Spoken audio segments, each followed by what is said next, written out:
Décimo encuentro, la Santa Alianza, primera parte. Este es un encuentro que está pensado para dar dentro de un retiro, pero también lo podés orar en tu casa o en grupo. Las palabras que te proponemos leer son Éxodo 19 y Éxodo 20 del 1 al 14.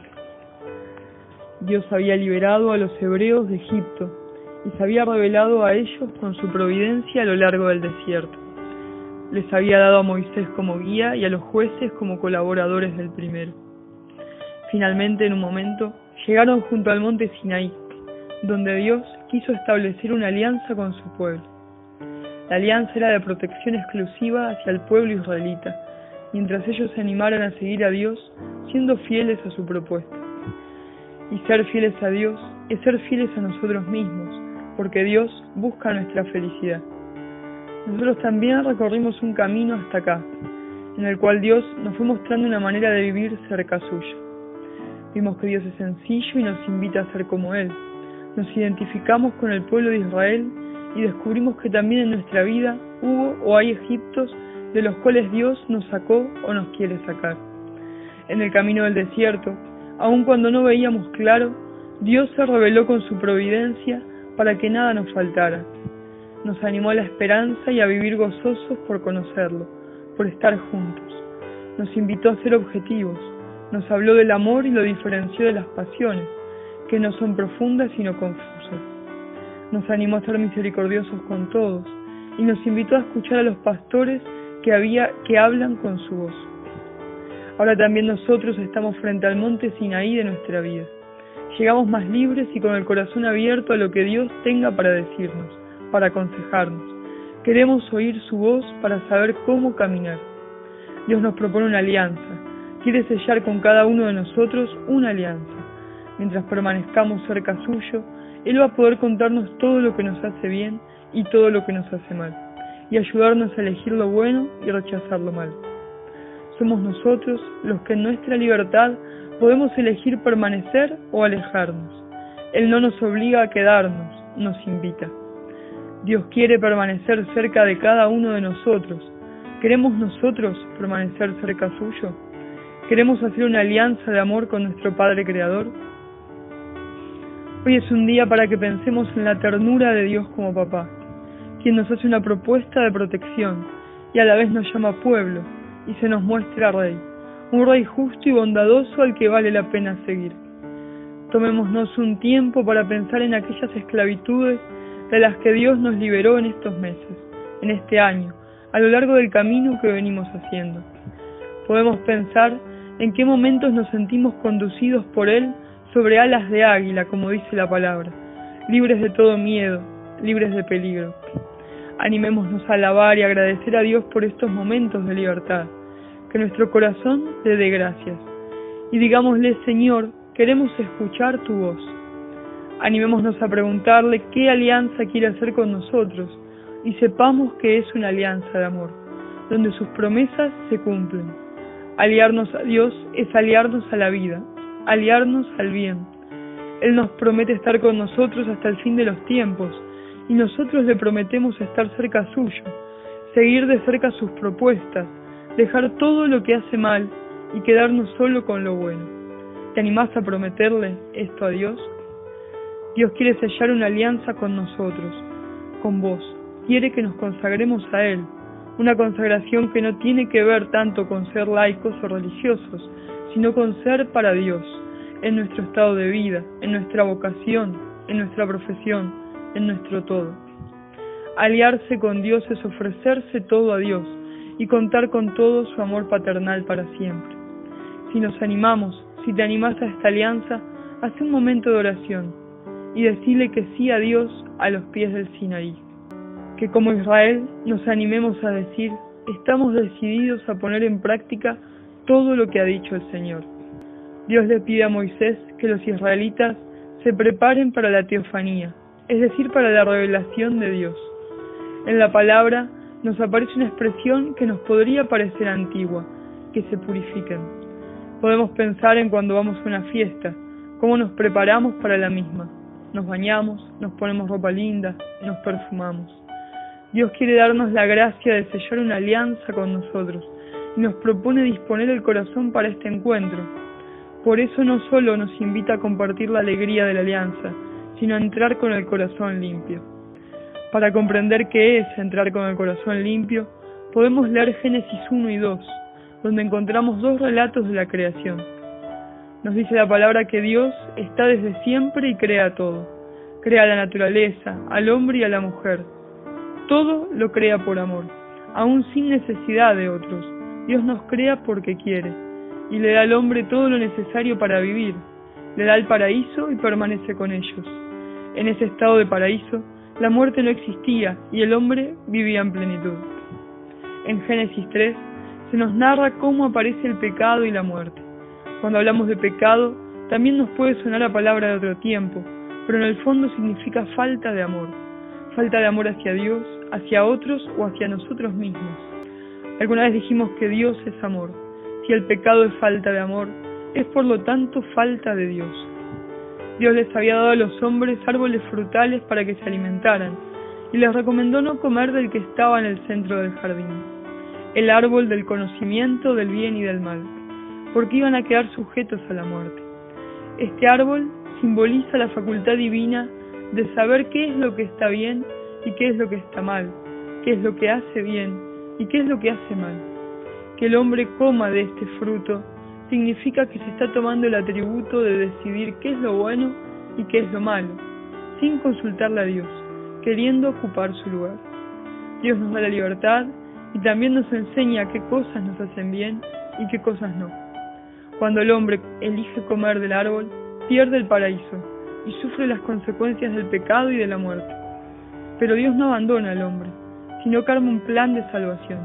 Comienza un proceso de reconciliación con el hombre y se va revelando a distintas personas que van a guiar a su pueblo, a quien les promete que va a enviar un Mesías, que es el mismo Jesús, Dios hecho hombre. Jesús se revela finalmente y revela a Dios como Padre. Se hace bautizar con un bautismo de conversión, aunque él no lo necesitaba. El bautismo es el primer sacramento, y los sacramentos son signos sensibles y eficaces de la gracia, instituidos por Jesús y dispensados por la Iglesia. En el bautismo, Dios Padre nos hace hijos suyos. Morimos y resucitamos con Cristo, su Hijo, y nos perdona el pecado original con el que nacemos, el pecado de Adán que todos los hombres heredamos, y todos los otros pecados y sus consecuencias. Es un sello que nos queda marcado de hijos de Dios, y recibimos su gracia santificante, la vida de Dios. Es decir, que si nos bautizamos de adultos, todos los pecados hasta entonces también son perdonados. Recibimos al Espíritu Santo y sus dones, además de lo que se conoce como virtudes teologales: fe, esperanza y caridad. Después del bautismo seguimos faltando al amor, seguimos pecando, y esto nos aleja de Dios, por lo que necesitamos volver a Él. Por eso Dios estableció el sacramento de la reconciliación, o confesión, que es poder volver al abrazo de Dios. El sacerdote es mediador de la gracia, representante de Cristo. Es necesario que esté el sacerdote, porque como hombres necesitamos de signos visibles para poder confirmar en nosotros lo invisible. Además de que Jesús así lo propuso, estando con sus discípulos. Antes decíamos que Dios quiere proponernos una alianza de amor, de cuidado paterno, y nos invita a volver a su abrazo a través de la reconciliación. Por eso hoy es un día para pensar no solo si nos queremos aliar a Dios, sino también si hay alguna falta de amor de la cual necesitemos reconciliarnos, porque un corazón limpio de faltas adhiere más aún a las gracias de Dios. Es como cuando tenemos que limpiar una superficie antes de ponerle el pegamento para que agarre. Si esta charla la estás escuchando en el contexto de un retiro, sería bueno que pudieras reconciliarte. Tomémonos un momento a solas con Dios para pensar en nuestras faltas de amor y vayamos a reconciliarnos en el sacramento que Dios nos dio como abrazo suyo que perdona, sana y pone de nuevo en camino. Con el corazón más dispuesto a la escucha de su palabra y a la gracia que nos quiere dar Dios, ahora dispongámonos a esta alianza de amor con el Padre. Dios nos llama a su encuentro en una montaña muy especial que hay en cada uno de nosotros, la dignidad de ser personas y por gracia de Dios ser hijos suyos. Cuando contemplamos nuestra dignidad como una montaña erguida y Dios coronándola, podemos comprender con humildad que fuimos creados para ser la mejor versión de nosotros mismos, es decir, alcanzar la santidad. Y esto no implica soberbia alguna, por el contrario, podemos contemplar que es por gracia de Dios y que los demás son igualmente valiosos. La dignidad está estrechamente vinculada a la humildad y al respeto mutuo, considerando que todo viene dado por Dios. La dignidad es el don de Dios que nos permite ver todo lo bueno que Él puede hacer con nosotros si le decimos que sí. Y el límite que tiene esta montaña es justamente la soberbia, creernos superiores a los otros o al mismo Dios, y por lo tanto, querer coronar nuestra dignidad con nuestra propia humanidad, en vez de hacerlo con la presencia de Dios en nuestras vidas. El límite nos lo da nuestra propia humanidad, que nos recuerda con dulzura que somos criaturas de Dios, fuertes y frágiles. Escalamos montañas, pero no volamos sobre la cordillera. Somos dignos, somos llamados a la santidad, pero no somos dioses. Cuando traspasamos esos límites, cuando lo intentamos, por orgullo o por soberbia, muchas veces nuestra vida corre peligro. Dios se revela a Moisés y se revela a nosotros, como en Éxodo 20 nos dice: yo soy el Señor, tu Dios, que te hice salir de Egipto, de un lugar de esclavitud. Y así comienza la alianza de Dios con cada uno de nosotros, con vos. Él es Dios, nuestro Padre y Creador, el que nos sacó y nos saca de nuestros Egiptos, de nuestras esclavitudes. Y como único Dios, nos exhorta a no tener otros dioses y a no endiosar las cosas tampoco. A veces pensar en ídolos o falsos dioses parece cosa de la antigüedad, pero pueden ser cosas de ahora. Por ejemplo, el abuso en el tiempo del uso del celular o de la computadora. Por ejemplo, privilegiar el dinero y olvidarse de los necesitados, o de la providencia. Por ejemplo, buscar tener tantas carreras y títulos que nos olvidamos de Dios y de nuestra familia. El éxito de este mundo puede volverse un ídolo. El placer por encima del amor. El no poder dedicarnos un rato diario a la oración o a la familia.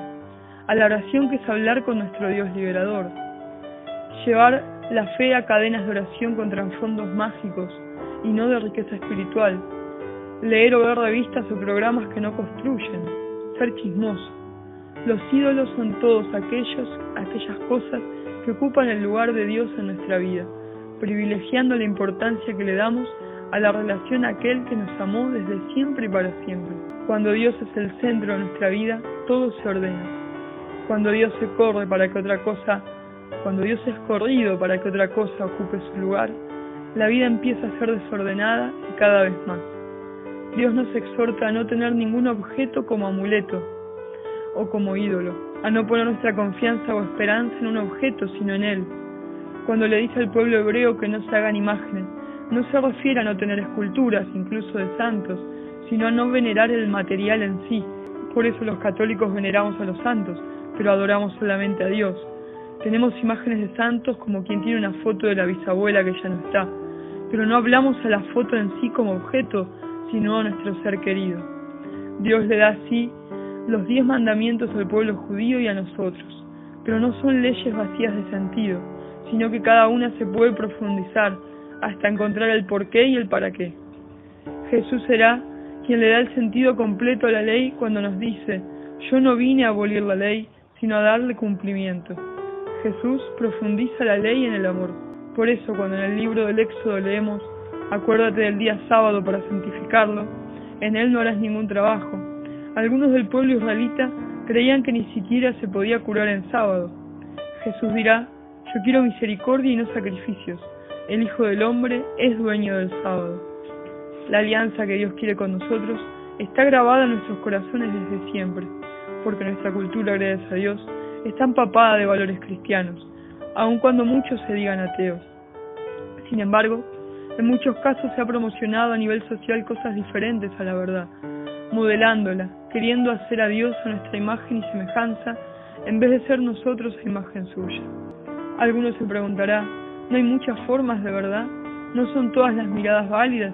¿Por qué los cristianos decimos que hay una sola manera de hacer las cosas, o que para ciertas cosas no hay grises? Esto es como el hombre que hace una máquina y diseña cada pieza con cuidado. Luego sabe que para que funcione tiene que ponerle aceite regularmente. Si la máquina tuviera la libertad de rebelarse y quitarse piezas o elegir no ser aceitada, entonces fallaría y se estropearía. Dios nos creó de la mejor manera posible, nos puso todas las piezas necesarias y nos dio el amor como aceite de vida. Si nos quitamos vida o si nos rebelamos contra ese aceite, entonces comenzamos a fallar y nos estropeamos. ¿Puede un hombre decirle a su lengua, no te necesito para hablar?